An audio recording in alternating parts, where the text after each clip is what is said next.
Now we're going to work with piecewise functions temporarily. So to evaluate them, we need to determine which piece the given x value fits into and evaluate into that piece only. So here we have this function h of x, and it has three branches, negative 4x minus 20, but that only applies when x is less than 7. Then we have second branch, which is a constant of 1, and that's whenever x is between negative 7 and 1, not including 1. And our third branch, x plus 9, and that only applies whenever x is greater than or equal to 1. So for part A, we have h of negative 9. Well, negative 9 is less than negative 7, so we're going to use this piece of that. So we're going to evaluate this in negative 4x minus 20. All right. Negative 4 times negative 9 minus 20. Well, that would be 36 minus 20, or 16. So h of minus 9 is equal to 16. Part B, h of negative 4. Well, negative 4 actually lines out with the second branch. It's between negative 7 and 1. So our value is just 1, constant of 1. Part C, h of 1, well, 1 doesn't agree with the domain here for the second. It's this one because it's included. We have greater than or equal to 1. So we'll use the third branch. This would be x plus 9, so that would be 10. So h of 1 equals 10. And then for the last one, h of 3. Well, 3 is greater than or equal to 1, so we again will use our third branch, which is x plus 9, so that would be 12. h of 3 equals 12. Now let's see if we can graph a couple of piecewise functions. So when we do this, we want to graph by creating a t-chart for each piece. Choose at least two x values where one or more are endpoints. We want to make sure we check what's happening at the endpoints. And as you graph, decide whether the endpoints of each piece should be open or closed, or possibly arrows. Open circles match up with the less than or the greater than symbols, and closed have those included values. So our first function is f of x equals, we have x plus 1 for x less than or equal to negative 5. Second branch of negative 3 for x between negative 5 and positive 6. And 1/3 x for x being greater than or equal to 6. So we're going to make a t-chart for each of these. So let's just see the x plus 1. Just use that. So x plus 1. I definitely want to use the value of negative 5. And since this function is defined for less than or equal to negative 5, I would just do negative 3, something like that. So if I add 1 to each of those, that would be negative 2 and negative 4 respectively. So I'm going to graph those, negative 3, negative 2, and negative 5. I shouldn't have done that. I picked a very bad x value.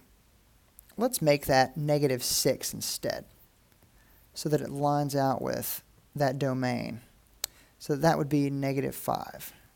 There we go. See, I caught that because I noticed that my domain was off. I need to be to the left of negative 5 when I work with this. So negative 6, negative 5. Negative 6, negative 5 would be right here. Negative 5 is negative 4. And at that point, it is less than or equal to, so I should have a closed dot there. And this is valid for this end of my domain. And it continues going that direction because it's just less than or equal to. Okay, everything less than negative 5. All right, the second of these is a constant function of negative 3 from 5 to 6. All right, so I'm going to go ahead and make a t-chart for this. But no matter what my x value is, my output's going to be negative 3. So at my endpoint of negative 5, that's negative 3. At 0, it's negative 3. and at 6 it's negative 3. I'm making sure to use my negative 5 and negative 6.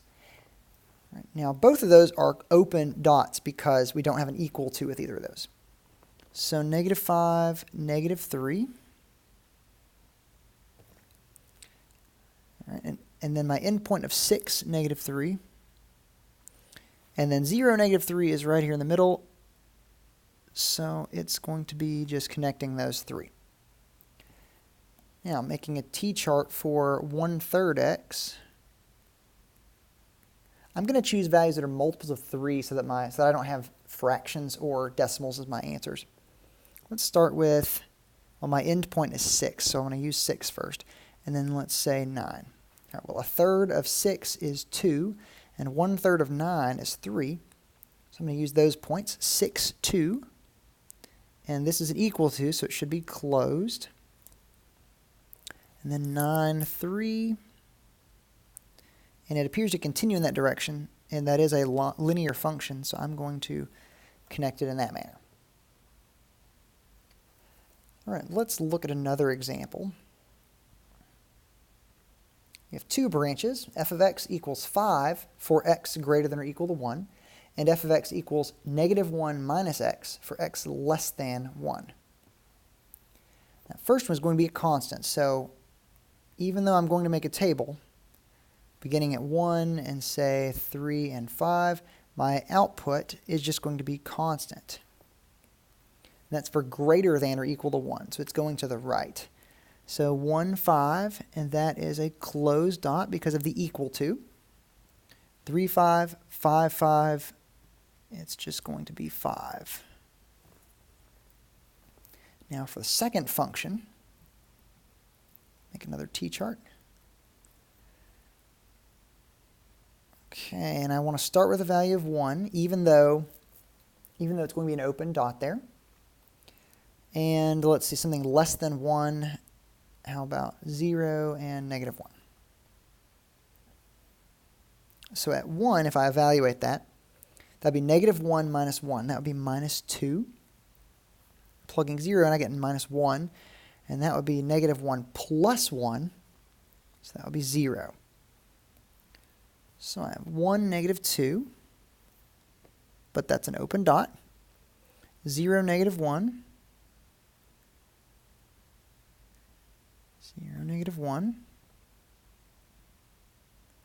Negative 1, 0. Hold on a second. Less than 1. So 1 is negative 2. 0 is that. Negative 1 is 0.